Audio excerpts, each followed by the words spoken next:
أهلا بالجميع. يا ترى إيه اللي ممكن يحصل لو الواحد كان على حق بس مفيش أي حد مصدقه؟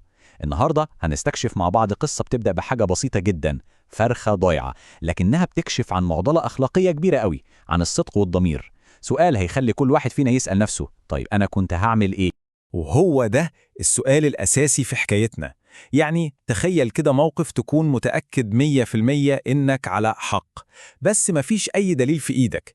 إزاي تثبت حقك لما تكون كلمتك هي كل اللي تملكه؟ الموضوع أكبر من مجرد قصة، دي رحلة جوه إحساس صعب كلنا ممكن نمر بيه. طيب يلا بينا ندخل في تفاصيل القصة. الحكاية كلها بتبدأ بمشهد عادي جدا، واحد بيشتري حاجة من السوق، بس المشهد البسيط ده على وشك إنه يتحول لاختبار حقيقي محدش كان يتوقعه. القصة بتبدأ براجل عادي خالص اشترى فرخة.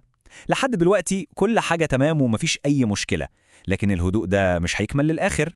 وهنا بقى وفي لحظة واحدة كل حاجة بتتغير. الفرخة فلتت منه وهربت، ويا ريتها هربت في أي حتة، لا، دي دخلت أسوأ مكان ممكن تتخيله، مزرعة فراخ. يعني مكان مليان 100,000 الفراخ اللي شبهها بالظبط. تفتكروا ممكن يلاقيها ازاي دلوقتي؟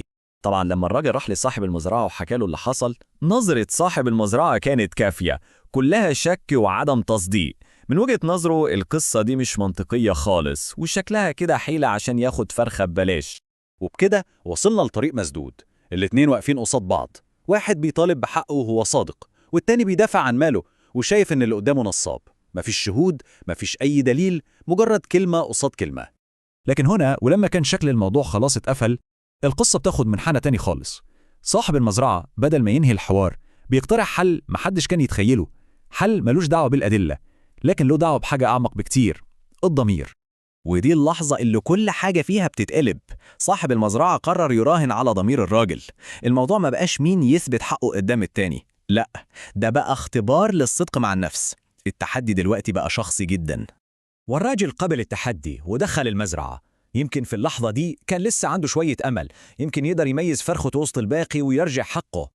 بس الصدمة كانت مستنياها جوه. ما كانش فيه كام فرخة ولا حتى عشرات، لا، كان فيه 500 فرخة، رقم ضخم بيحول المهمة من صعبة لمستحيلة تماما. وهنا أدرك الحقيقة المرة، كل الفراخ نسخة من بعض بالضبط، مفيش أي علامة، مفيش أي حاجة ممكن تخليه يعرف فرخته الضايعة. دي كانت لحظة الحقيقة، اختبار الضمير الحقيقي. كان ممكن ببساطة شديدة يشاور على أي فرخة والموضوع يخلص، كان هياخد حاجة بنفس القيمة المادية اللي خسرها، بس كان هيخسر حاجة أكبر بكتير جوه نفسه. قراره كان واضح، أمانته أغلى من أي حاجة. الراجل خرج عشان يقابل صاحب المزرعة، وبكل هدوء قال الحقيقة في كلمتين: للأسف الشديد لا.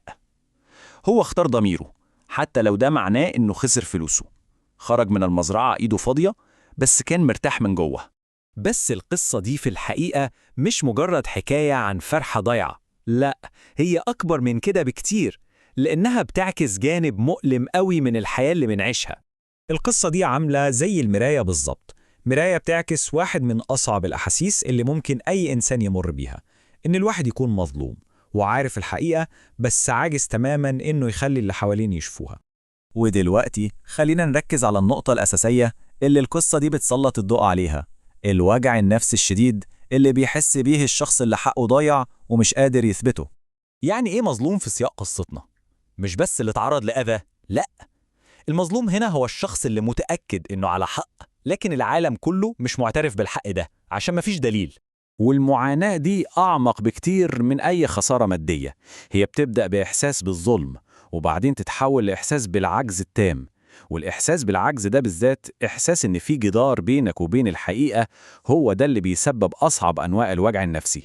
وهنا بنوصل للرسالة الأخيرة والأقوى في القصة كلها، تحذير مهم عن عواقب إن الواحد يسبب النوع ده من الظلم الحاد.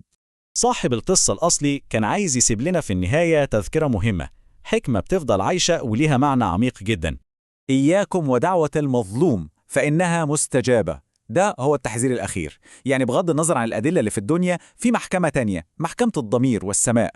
القصة في النهاية بتسيبنا مع سؤال مهم: لما الدليل يغيب، يا ترى نختار الحق المادي السهل ولا ضميرنا الصعب؟ والإجابة هي اللي بتحدد إحنا مين.